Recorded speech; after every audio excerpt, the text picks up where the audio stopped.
Well friends, in this video we shall discuss regarding water requirement of crops. Under this we shall discuss the numerical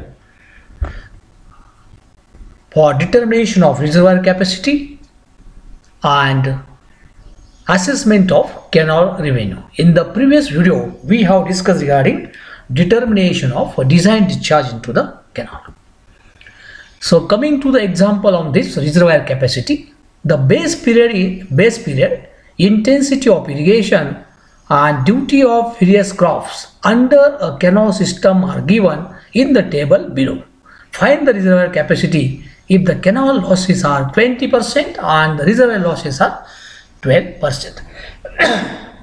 So in this numerical, here table is given.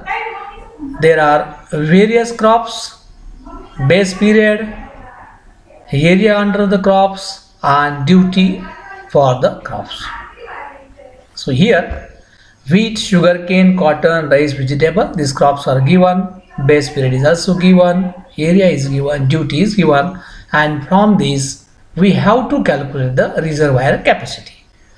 So already we have discussed regarding determination of design discharge. Under that we have discussed area by duty gives the discharge required by the certain crop, and if that discharge is multiplied with the help of base period, we can get the volume of water required for that crop. So very easily you can find out the reservoir capacity, means volume required by each and every crop. It can be added together, so it will give reservoir capacity or total water required by these crops. Right, and now we have to consider these losses also. So coming to the solution, calculation of discharge required for different crops. So as usual we shall calculate discharge required by various crops by relationship area upon duty, right? So for wheat crop, discharge required will be area for wheat under duty divided by duty, right? So it will be 4800 divided by 1800 in terms of cumex.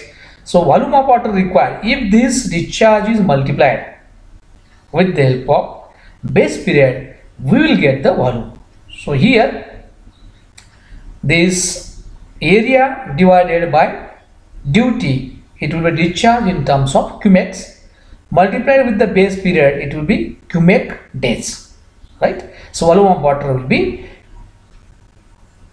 area divided by duty multiplied by base period, 320 cubic days. Similarly for sugar cane, again volume of water required will be area divided by duty into base period, it is 2520 cubic days. Similarly for cotton, area under cotton divided by duty required for the cotton multiplied by the base period, so it comes to be 342 cubic days. So now calculating this volume for rice, volume of water required for rice equals to area under rice divided by duty for the rice multiplied by base period for the rice, it comes to be 426 cubic days. So it is very simple. Similarly we can calculate for vegetables also. Volume of water required for vegetable will be area under vegetable divided by duty multiplied by base period, 240 cubic days. So in this way we can calculate volume of water required by various crops. So here we can find out discharge as usual, area by duty, if multiplied by base period we can get the volume. So here now we can calculate total volume of water required by various crops. So 320 plus 2520 plus 342 plus 426 plus 240, this comes to be 3848 cubic days. Unit will be cubic days, right? This is also a unit of volume. Total volume is cubic days. We know this unit of volume as cubic meter, right? But here even we know hectometer, but cubic days also a unit of volume. So now 1 cubic day we shall convert in terms of cubic meter. 1 cubic day, cubic means cubic meter per second, a day means day. So here 1 cubic meter per second multiplied by 24 hours, the 1 day equals 24 hours, 60 minutes, 60 seconds, So cubic meter per second multiplied by second, it will be in terms of cubic meter. So 1 cubic day equals to 1 into 24 into 60 into 60. It is in terms of cubic meter, right? Now we know relationship between this hectare and square meter. 1 hectare equals to 1 hectare. It should not be hectare meter. 1 hectare equals to 1 into 10 to the power 4 square meter. Please make correction. This is not hectare meter. 1 hectare equals to 1 into 10 to the power 4 square meter. This is the relationship between hectare and meter. Now 1 cubic day. 1 cubic day equals to, this is cubic meter divided by 1 into 10 to the power 4, that is square meter. So it will be converted into hectare meters. It will be converted into hectare meters. So 8.64 hectare meters. It comes to be 8.64 hectare meters. Hence total volume of water required on the field equals to 3848 into 8.64. So this is the relationship between cubic day and hectare meter. So 3848 into 8.64 hectare meters. This is the volume of water required by all the crops. 33,300. Since losses in the canal system are 20%, the volume of water required at the head of the canal will be 33,300 multiplied by 100 upon 80, or you can say if you multiply this with the help of 1.2, you will get this figure 41,600 hectare. Again, losses, reservoir losses are given as 12%. So if you add 12% with this, then you will get the total volume. So the capacity of reservoir will be equals to 41,600 multiplied by 100 upon 88, or you can say if it is multiplied with 1.12, this 41600, if it is multiplied by 1.12, you will get 47,300 hectare meter. So this is the reservoir capacity required to fulfill the requirements of all these given crops. So in this way we can find out the reservoir capacity. So what we have done, we have used very simple relationship. Discharge equals to duty upon area. Volume equals to duty upon area multiplied by base period, or discharge into base period. Only these two relationships we have used for determination of this, and we have got reservoir capacity as 47,300 hectare meter. So this is all about numerical based on this. Now coming to next topic, that is assessment of canal revenue. Assessment of canal revenue. Normally irrigation projects are constructed and owned by the government, As a token of revenue, water charges are collected by all state governments in the form of water rate, surcharge on land revenue, irrigation cess, etc. The irrigation projects are constructed and owned by the government as such. So the water cannot be given free of cost to the farmers. So as a part of construction cost, maintenance, repairs, revenue is collected from the farmers at the same time to maintain the structures in future also. So there are various methods of assessment of canal revenue. Assessment on area basis, volumetric assessment, assessment on seasonal basis, composite rate assessment, and permanent assessment or betterment levy basis. So these 5 methods are there for assessment of canal revenue. So we shall discuss one by one. So normally short note is asked on this assessment of canal revenue for 6 to 8 marks. Always short note is asked. So it is very simple. So very first is assessment on area basis. Almost all the canal irrigated lands in the country are assessed for irrigation charges on area basis. The charges are levied on the actually irrigated area.